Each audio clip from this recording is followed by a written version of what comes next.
Hey guys, welcome back to our channel. Since last time we spoke, we have made a little bit of progress in the traveling department, I guess you could say. And we have booked an around the world trip. Woo! So we're really excited for it. It's not for another quite a few months, probably about 5 months or so away yet, 5-6 months. But we have booked it for the start of January next year. And it's going to be going through Asia, through Europe, and through America and Canada as well. So we are super excited. The other day I was just chilling at home by myself watching YouTube videos, and Kaylee told me to come into her work because there was some really cheap around the world fares. So I went in and we just kind of booked the trip. Yeah, it just sort of happened. We weren't planning on going around the world for probably a year or so at least, and but the around the world fare that we found was just too good to pass up. Yeah, actually, Virgin had just started flying from Melbourne to Hong Kong, and they released this fare with Virgin Atlantic and Virgin Australia just because they really needed to fill the seats. And it was an around the world fare. I think it was starting at just over $1,000, which was just insane.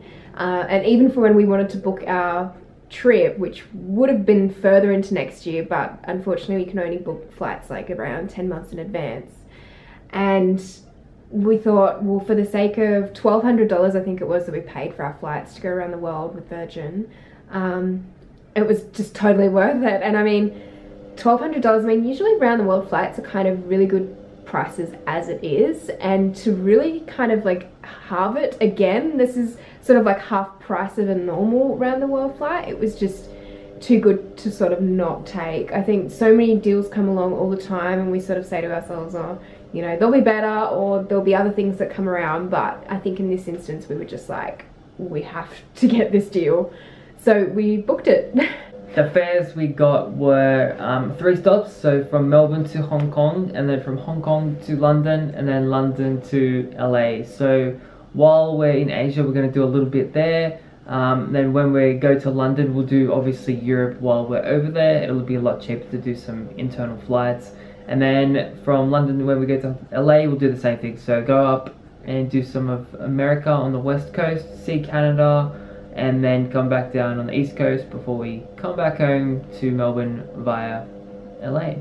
Yeah, so we've got sort of a few things organised at the moment. I think we'll probably make another video about this with our travel plans and how we're planning our stuff. But at the moment we've kind of looked at a little bit of travelling in China for when we go to Asia, because I've been to China before, but there's a few places I haven't been. Like I haven't been to see the Terracotta Warriors, and at the time that we're going, just so happens to be in winter.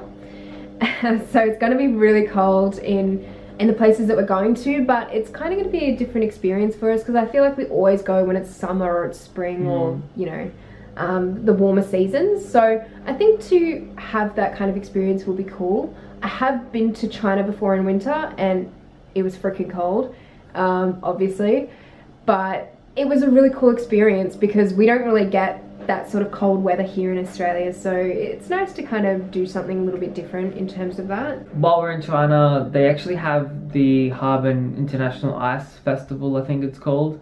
So we're looking to go from Beijing up to that for a few days and see that. I'm not sure if any of you have seen photos of it, but it looks freaking awesome. It's insane. Yeah. I can't even explain it. It's kind of like Vivid Sydney, but in ice and on a lot better. level. Another good thing about traveling in winter within Europe especially is the Northern Lights. So we hopefully would like to get to Iceland and hoping to see some Northern Lights. Hopefully Iceland will still be somewhere that we'll be able to get to. We're finding it really hard to cut things down. We've got about 3 months planned, just over 3 months worth of travel. So it's just the biggest trip that we've ever been on together. And it's going to be really, really hard to try and narrow everything down. We've got so many places we want to go to in Europe. Even in Asia, like we'd love to do even more, but I feel like the last few years that's where we've been and where we've kind of focused on. So it'd be nice to do other things as well on this trip. And I think in Europe it's going to be really hard because we really wanted to focus more on the eastern side of Europe, because that's kind of places that I haven't been to, and it's just sort of places that really do interest us.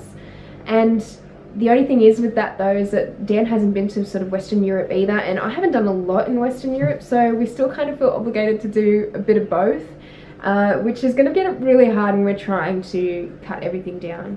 The hardest thing about booking a trip in Europe is because there's so many countries clumped together, we're finding it hard to pick which countries to go to. So we want to go to Iceland, obviously, and England, but Scandinavia, Eastern Europe, like Katie said, and a bit of Western Europe. But we would also like to squeeze in Morocco there as well, if we can, on the northern part of Africa. So this is going to be, you know, we only have 6 weeks, about 6 weeks in Europe, so we have to fit all of that into Europe. So it's going to be a bit of a challenge. We are going to have to make some compromises and just cut countries out completely, just so we can get around to see as much of it within the 6 weeks that we are there. Yeah, and I think even with America, there's so many places to see, but I think it's a little bit easier there because we've managed to just kind of settle on places that photographically we'd really like to go to. So places like maybe Yosemite, or even along the west coast. It looks so beautiful, and going up through Portland and Seattle on the way to Vancouver. So I'm really hoping that we get to do that drive, or even training it. I don't know how we're going to do it yet, but I really hope we get to do that. And Canada will be amazing. Canada is amazing, you know, so there's going to be like so many places we can go there too. And I mean, Mexico was something that we were considering, but time constraints and who knows, we may not be able to afford it, but just kind of taking it step by step at the moment in planning and trying to see what's going to work best for us. The fun thing about booking a round the world trip is we have to figure out where we're going to go, and we've got all these brochures that we've stolen from travel agents, so we've gone particularly mine, travel agency. So we've got Asia, Europe, Canada, America, Morocco, Central America if we go to Mexico. So we've got brochures for most of the companies like Contiki, Top Deck, APT, Wendy Wu for China, but we're not too sure exactly what we're going to book yet. If we do book tours, like we may do some tours and then some of it on our own, or all tours.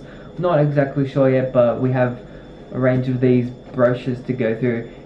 Even if we do some of it ourselves, we'll probably take ideas from the tours and kind of make it our own as well. It's good for like itinerary inspiration, and not only that, I think the majority of our trip is definitely going to be done on a budget, and we won't be staying in, I wouldn't think, a lot of hotels. So I think it's going to be mainly like hostels and cheaper places in general to stay. We'll probably look into a little bit of Airbnb. If we do tours, it's probably going to be more centralized tours. So for China, I think we kind of looked at doing a couple of tours, and I just feel like it's an easier way to get around places that are so big in a shorter amount of time. For Europe, I think most of that is going to be done on our own, and we might do a shorter tour somewhere along the line if it's going to help us in that certain area. But I think the most of it, it's just going to be us on our own doing it. And the same with Canada and America. I don't think we're sort of looking at tours there. It's just going to be something that we do at our own pace, and hopefully we can do it well. So the hard thing about traveling in winter is a lot of the tours that run most of the year don't run during those winter months. Not so much for Europe. There's still a little bit around for Europe, but China, there's not as much. So one place we were looking at doing a tour, as I said before, was China. So we are looking at doing maybe Intrepid. We've looked at G-Adventures too, and maybe we might end up doing a couple through China. We're not really sure at this stage. For the Harbin Ice Festival, Intrepid have a really cool one that go from Beijing up to Harbin for a couple of days. So that was sort of something that we've looked at so far, but yeah, we'll see. Contiki and Top Deck is another couple of companies that we have considered.